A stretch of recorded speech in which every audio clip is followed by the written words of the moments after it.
Hi, everybody. Thanks for joining me. We want to take a look this morning at a passage we looked at yesterday, Matthew 5, verses 21 to 26. It's part of the Sermon on the Mount, where Jesus is instructing us on how to live within his kingdom, how to engage in kingdom living. And this is going to be the first of 6 sections in which he is going to take a section of the law and he's going to discuss it. And this section of the law that he's going to look at this morning in these verses is you must not murder, or thou shalt not kill.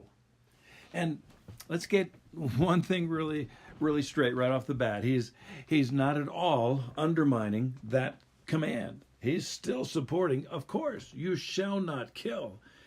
But he's saying to us, I had a much greater intention than simply killing somebody physically. I didn't want you to kill them within yourself. And so he expands that law to give it the kingdom living aspect of thou shalt not kill. And he says, thou shalt not even be angry with someone else. And he even takes it beyond that. He says, you should not be angry with someone else, but also if someone's angry at you, you should take the initiative to go to them. And you should seek reconciliation.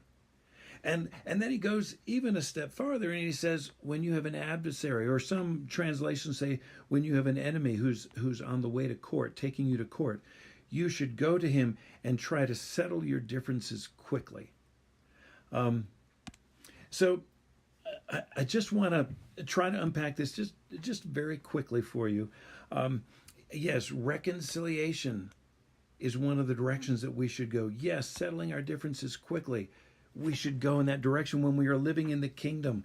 But first and foremost, we should really check our hearts and make sure that we are not angry with other people.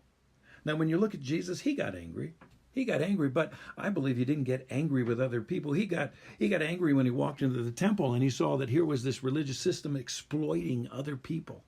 He got angry when he saw the hardness of people's hearts, and he was so concerned with them. He was motivated by love, and he got angry because he had so much more for them. And he's got so much more for us too. So much more than simply not murdering somebody. He wants us not to be angry with somebody. And he goes on, gives us a few illustrations. He says, I don't even want you to call somebody an idiot, because if you do, you're going to be brought before the court. That word idiot means raka, which means actually empty. And some people have translated that as empty-headed. Really, I believe it means just seeing a person as empty, seeing a person as having no worth, seeing a person as not even being there, as dehumanizing another person. That word raka. He also says you should not curse someone, or you're in danger of the fires of hell. Woo! We'll talk a little bit about that. But first, that word curse means it's the word more. And from that word more, we get the word moron, we get the word morals. Basically, it's seeing as somebody who is totally devoid of moral character, who has totally lost any kind of moral compass. And so we curse them. I believe that this section right here is so key because it's dealing with how we see people around us. And Jesus Christ is inviting us to enter into his kingdom so that we can see people as he sees them. We can see people as people who are created in his image.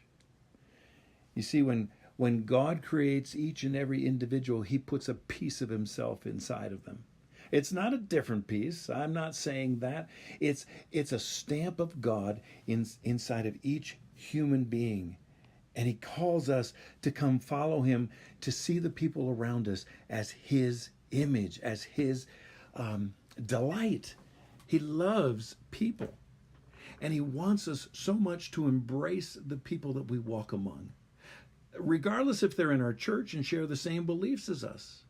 They may be out there on on the streets, passing us in traffic, maybe even getting us irked a little bit at how they're driving. But he says, I want you to see them as my image. I want you to love them as I love them.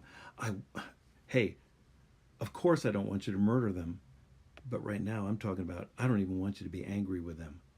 I want you to come and I want you to seek reconciliation with the people who are around you. I want you to show them the love that I showed you. And you know what? I want you to do that because I don't want the adversary to have any kind of a foothold in your life. When I think of that, the fact that I am in the image of God, there's so many times that I hear whisperings in my ear that I'm not good enough. I hear myself even saying to me, come on, Dan, pull it together. You can do better than that. Jesus is saying, I want you to see that you are created in my image. You are special to me. And I want you to treat every other human being that very same way. When the scribes and Pharisees came to Jesus and they asked him, what is the greatest commandment? Back in down in Matthew 22, Jesus said to him, it's to love God with all your heart, all your soul, all your mind and strength. And the second is equal to the first, to love your neighbor as you love yourself. We are called to love God. We are called to love others. And we are called to love ourselves. And that should bring a whole new meaning of depth to that commandment, thou shalt not kill. Instead, we should realize we are loved by God and we need to love him.